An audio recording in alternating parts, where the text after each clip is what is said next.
história de hoje se passa em um país muito bonito, um país rico, cheio de plantas, flores e muitos animais. Sim, desde que os portugueses chegaram ao Brasil no ano de 1500, sim, o Brasil passou a ser colônia de Portugal.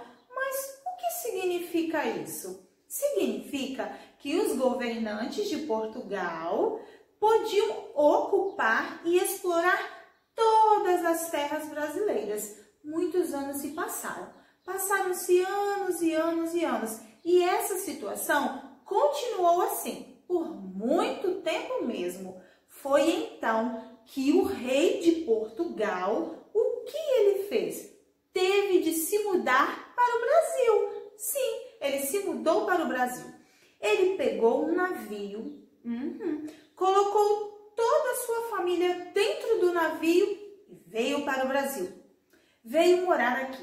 Morou por muitos anos mesmo. Mas ele teve que voltar para Portugal. Quando ele voltou lá para Portugal, ele deixou aqui no Brasil o seu filho. Ele deixou o seu filho para governar o Brasil. O nome dele era Dom Pedro I.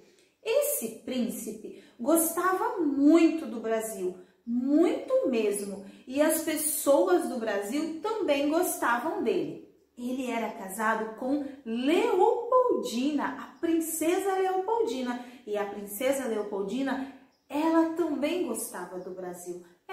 Porque ele era diferente, por isso que as pessoas gostavam do príncipe Dom Pedro. Sim, por ele ser diferente do pai dele, as pessoas do Brasil gostavam dele.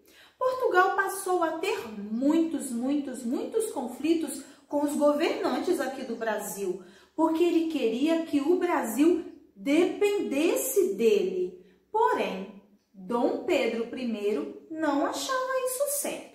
Então, ele começou uma luta para mudar tudo isso. E no dia 7 de setembro, ele foi à beira do rio, um rio chamado Ipiranga, levantou a sua espada e gritou: independência ou morte. Desse dia em diante, o Brasil passou a ser livre. É por isso que todo dia 7 de setembro nós comemoramos a independência do Brasil. No Brasil tiveram outras bandeiras com outros símbolos reais. Porém, hoje a bandeira do Brasil é esta, com as cores verde, amarelo, azul e branco, com a frase Ordem e Progresso. Essa é a bandeira do Brasil de hoje. Viva o Brasil e viva a independência do Brasil! E aí, pessoal, gostaram da nossa história de hoje? Sim, é um pouquinho só da história do nosso Brasil, da independência, de como aconteceu. Esperamos que vocês tenham gostado, tá bom? Não se esqueçam de comentar sobre a história, tá bom? Dá um like, bem legal. Compartilhar com todos os seus amigos. E muito importante, inscreva-se no nosso canal, porque nós ficaremos muito felizes. Um beijo e até a próxima!